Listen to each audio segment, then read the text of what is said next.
হজ ফরজ হওয়ার জন্য শর্ত হচ্ছে 7টি। আলোচনা যদি বুঝে থাকেন জবাব দেন।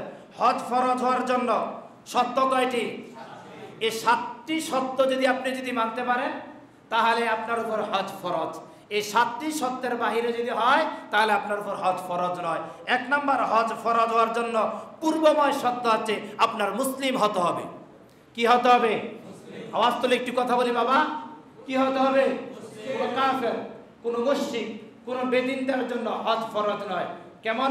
আল্লাহ তাআলা কুরআনুল আযীমের মধ্যে ঘোষণা করছেন, সূরা তাওবা আল্লাহ তাআলা স্পষ্ট করছেন, বিসমিল্লাহির রহমানির রহিম, ইন্নামাল মুশরিকুনা নাজাসুন ফালা ইয়াকরাবুল মাসজিদাল হারাম। চিৎকার দিয়ে বলছি আল্লাহু আকবার।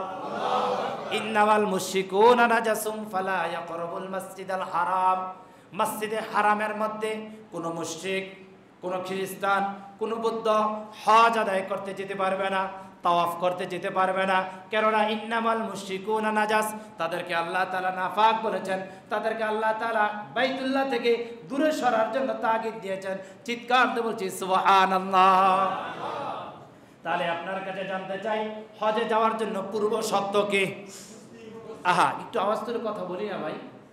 হজে যাওয়ার জন্য পূর্ব শর্ত কি? পুরো হিন্দু হজে যেতে পারবে কি যাবে না?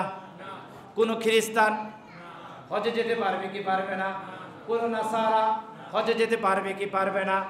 কেন পারবে না সেটার আরেকদিন উত্তর দেবে। আজকে যদি সামনে কথা বলাই মূল পয়েন্ট আমি অগ্রসর হতে পারবো না।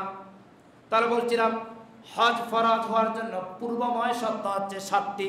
এর মধ্যে 1 নম্বর হচ্ছে মুসলিম হওয়া, 2 নম্বর হচ্ছে হজ ফরজ হওয়ার মতন জ্ঞান লাভ হওয়া। হজ ফরজ হওয়ার মতন কি হওয়া?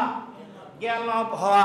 9 বছরের শিশুর উপরে হজ ফরজ নয়, 5 বছরের শিশুর উপরে হজ ফরজ নয়, 13 বছরের শিশুর উপরে হজ ফরজ নয়। আপনি তখনই হজ আদায় করতে পারবেন যখন হজের সকল রুকুন, সকল বিধিবিধানগুলো আপনার মাথায় থাকবে, হজের সকল নিয়মাবর্তিতাগুলো আপনার মাথায় যখন থাকবে তখনই আপনার উপরে হজ ফরজ। ধনী পরিবারের অনেক ছেলে কিংবা মেয়ে আছে, বাবার সাথে মায়ের সাথে নিকটবর্তী আত্মীয়দের সাথে ছোটবেলায় মক্কাতুল মুকাররমা সফর করে, মদিনা আল মুনাওয়ারা সফর করে মক্কাতুল মুকাররমাতে হজ করতে যায় কি যায় না? আপনাদের কাছে জানতে চাই, এই ছোট্ট যে নাবালেগ তার বাবার সাথে গিয়েছে, তার মায়ের সাথে গিয়েছে, তার কাছের কোনো মানুষের সাথে সে হজ করতে গিয়েছে, তার উপরে কি হজ ফরজ ছিল? না, হজ ফরজ ছিল না। যখন সে আবার প্রাপ্তবয়স্ক হবে তখন আবার তার পুনরায় কি করতে হবে? হজ আদায় করতে হবে। বিষয় ক্লিয়ার? তারপর হজের 3য়তম শর্ত হচ্ছে সুস্থ মস্তিষ্ক হওয়া। কি মস্তিষ্ক হওয়া?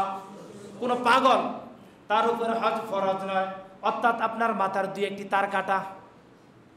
ডানে আপনি যদি যাওয়ার কথা থাকে বামে চলে যান, বামে যাওয়ার কথা থাকলে ডানে চলে যান।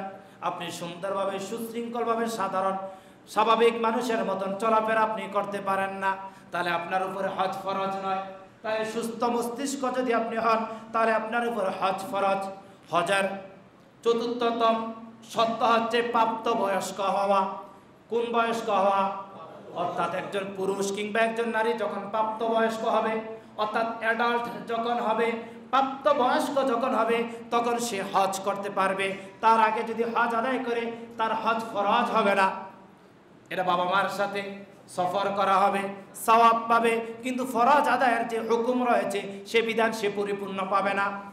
তারপর 5ম নাম্বার শর্ত আছে আজাদ হওয়া। এখন আজাদের সিস্টেমটা আমাদের সমাজে নাই কিংবা আমাদের রাষ্ট্রে নাই।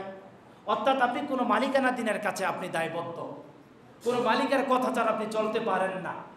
কোনো মালিক আপনাকে কন্ট্রোল করছে, তার কাছে আপনি জিম্মি হয়ে গেছেন, সে আপনাকে টাকা দিয়ে ক্রয় করে ফেলেছে, তার আপনার গোটা জিন্দেগি তার কাছে দায়বদ্ধ। এরকম ব্যক্তির উপরে কি নয়? হজ ফরজ নয়। সে মালিক থেকে কি হতে হবে? মুক্ত হতে হবে, আজাদ হতে হবে। আজাদ যদি হয় তাহলে সে কি করতে পারবে? হজ আদায় করতে পারবে। হজের 6ষ্ঠ নাম্বার শর্ত হচ্ছে দৈহিক এবং আর্থিকভাবে স্বাবলম্বী হতে হবে। ওই যে বলেছিলাম আপনার অর্থ আছে, আপনি হজ করতে পারবেন না যদি আপনি শারীরিকভাবে কি থাকেন? অসুস্থ থাকেন। আবার আপনি টাকা আছে, আপনার অসুস্থতার মধ্যে রয়েছেন, তাও আপনার উপর হজ ফরজ নয়। হজের 7 নাম্বার শর্ত হচ্ছে হজের মাসের সময় আপনার হজ আদায় করতে হবে। ওই যে বলছিলাম হজের মাস কয়টি? 3টি, শাওয়াল, জিলকদ, জিলহজ। এই 3 মাসে আপনি কোথায় সফর করতে হবে? কথা বলা, কোথায় কোথায়? মক্কাতুল মুকাররমায় সফর করতে হবে। আপনি যদি চিন্তা করেন সম্মানিতময় মাস রজব মাস, আমি রজব মাসে মক্কাতে যাব, হজ করে আসব, সম্ভব কি সম্ভব না? সম্ভব নয়। রমজান মাসে আমি মক্কাতুল মুকাররমাতে যাব, আমি হজ করে আসব, সম্ভব কি সম্ভব নয়? সম্ভব নয়। হজের জন্য অন্যতম 7 নাম্বার শর্ত হচ্ছে হজের মাস হওয়া।